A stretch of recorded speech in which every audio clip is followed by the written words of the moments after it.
بسم اللہ الرحمن الرحیم۔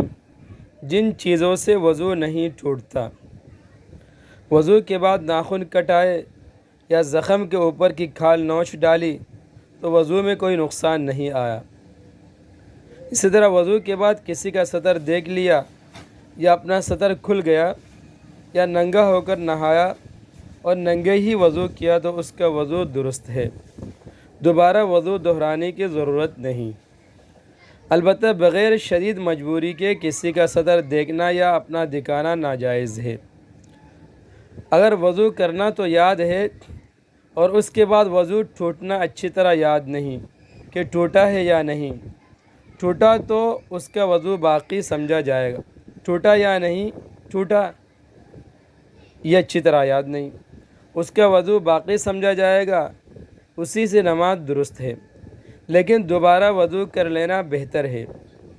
جس کو وضو کے دوران شک ہوا کہ فلاں عضو دھویا یا نہیں تو وہ عضو پھر دھو لینا چاہیے، اور اگر وضو کرنے کے بعد شک ہوا تو اس کی کوئی پرواہ نہ کرے، وضو ہو گیا۔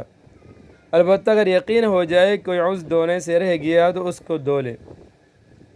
بے وضو ہونے کی حالت کے احکام۔ بے وضو قرآن مجید کا چھونا درست نہیں، البتہ اگر ایسے کپڑے سے چھو لے جو بدن سے جدا ہو تو درست ہے۔ کرتے کے دامن وغیرہ سے جب کہ اس کو پہنے ہوئے ہو چھونا درست نہیں۔ ہاں اگر اترا ہوا ہو تو اس سے چھونا درست ہے، زمانی پڑھنا بھی درست ہے۔ اور اگر قرآن مجید کھلا ہوا رکھا ہے اور اس کو دیکھ کر پڑھا لیکن ہاتھ نہیں لگایا یہ بھی درست ہے۔ اسی طرح بے وضو ویسے تعویذ اور تشتری پلیٹ کا چھونا بھی درست نہیں جس میں قرآن کی آیات لکھی ہوں۔ قرآن مجید اور پاروں کے پورے کاغذ کا چھونا ناجائز ہے، چاہے لکھی ہوئی جگہ کو چھوئے یا سادہ جگہ کو۔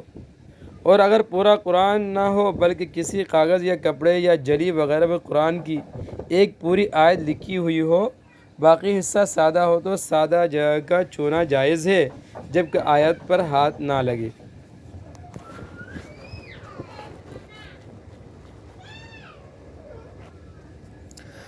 اگر کتاب وغیرہ میں لکھے تو ایک آیت سے کم کا لکھنا مکروہ نہیں، اور قرآن شریف میں لکھے تو ایک آیت سے کم کا لکھنا بھی جائز نہیں۔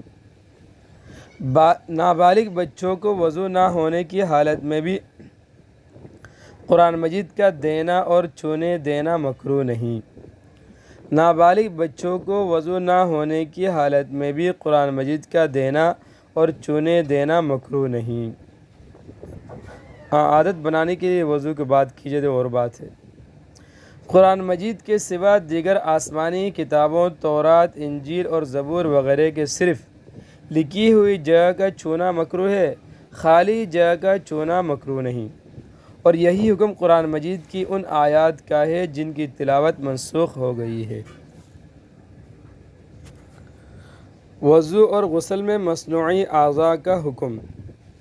مصنوعی اعضاء اور دانت وغیرہ دو طرح کے ہوتے ہیں، ایک وہ جو مستقل طور پر لگا دیے جائیں اور پھر انہیں آسانی سے نکالا نہ جا سکے، دوسرے وہ جو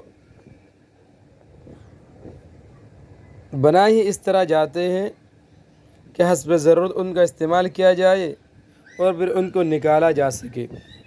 پہلی صورت میں یہ اعضاء اور دانت وغیرہ اصل کا درجہ رکھتے ہیں، اس لیے ان کا حکم اصلی اعضاء اور اصلی دانتوں ہی کا ہوگا۔ وضو اور غسل میں ان تک پانی پہنچانا ضروری ہوگا، ان اعضاء اور دانتوں کو نکال کر ان کے نیچے پانی پہنچانا ضروری نہیں۔ دوسری صورت میں ان کی حیثیت ایک زائد چیز کی ہوگی، یعنی وضو اور غسل اسی وقت درست ہوگا جب ان کو نکال کر اصل جسم تک پانی پہنچائے۔ اگر ایسا نہ کیا گیا تو وضو اور غسل درست نہیں ہوگا۔ دانتوں پر سونے اور چاندی کا خول ہو تو وضو اور غسل کا حکم۔ علاج کے طور پر دانت کے سوراخ میں سونا، چاندی، سیسہ وغیرہ میں سے کوئی چیز ڈال کر دانت بند کر دیا جائے تو وہ ڈالی ہوئی چیز بدن کا جز بن جائے گی، اور وضو اور غسل میں اس چیز کو پانی پہنچانا کافی ہو جائے گا۔ اس کے نیچے پانی پہنچانا ضروری نہیں۔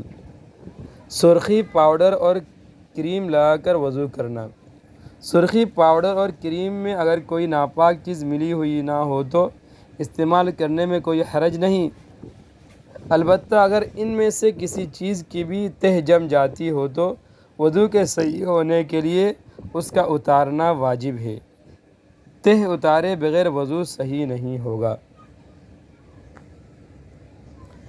مصنوعی بال اگر انسان کے ہوں تو ان کا لگانا گناہ کبیرہ ہے، حدیث میں اس پر لعنت آئی ہے، اور اگر کسی دوسرے جانور کے ہوں تو لگانا جائز ہے، البتہ بہر صورت وضو میں مسح کے وقت ان کو اتارنا ضروری ہے، اگر ان پر مسح کر لیا تو وضو نہیں ہوگا۔